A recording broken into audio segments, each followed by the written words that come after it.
Good day, everyone. My name is Huỳnh Trung Tính, and I am a tertiary student in my last year at my beloved Bùi Xuân High School.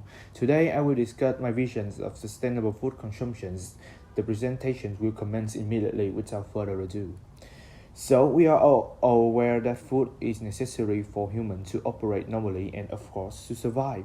Food is such a basic aspect of life for those of us who live in developing countries that we may easily take it for granted. Nowadays, we must feed a worldwide population that is anticipated to reach 9.7 billion by 2050, despite our planet's finite resources.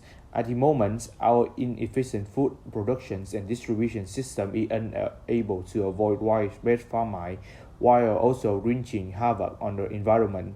Meanwhile, rich nations are seeing an epidemic of ailments linked to affluent and overabundant diet. According to the report, one-third of our food output is wasted on a daily basis. So, what exactly is sustainable food consumption, you might inquire?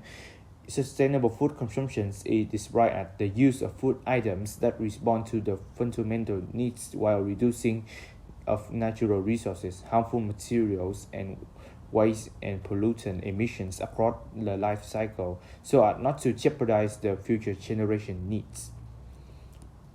Climate change is one of the many consequences. It endangers distinctive ecosystem, increase the frequency of catastrophic weather events, reduce biodiversity, and threaten our current rate of life.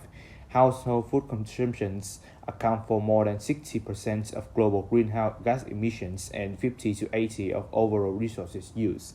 Our planet will become uninhabitable at some point when NASA orthodox scientists stepped up and began a protest in Los Angeles. These situations become even more alarming. We can observe that the price of food corresponds to the price of petrol. Increase in either would push the price of everything, devaluing currencies and making food unaffordable. Following that, there is a high likelihood of conflicts as people fight over food. On a larger scale, poor nations are more prone to do so. As a result, wealthy countries will aid them and become embroiled in the conflict. The atrocity of World War II were too much too severe for anybody to wish for history to repeat itself. Here is a diagram depicting who governs our food supply. Most notably the government, but never underestimate the power of the crowd. When we unite together, everything is possible. As a result, these are some viable solutions that are not too hard to execute. First step is to change our buy habit.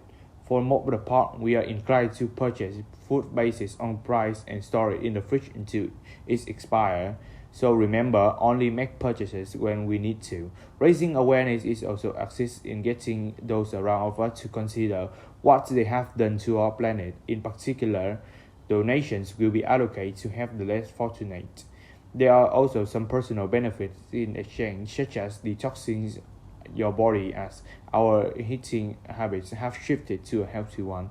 Eventually, everyone will be fit when no difficulty persists. A path for progress is open. A lot of resources will be preserved.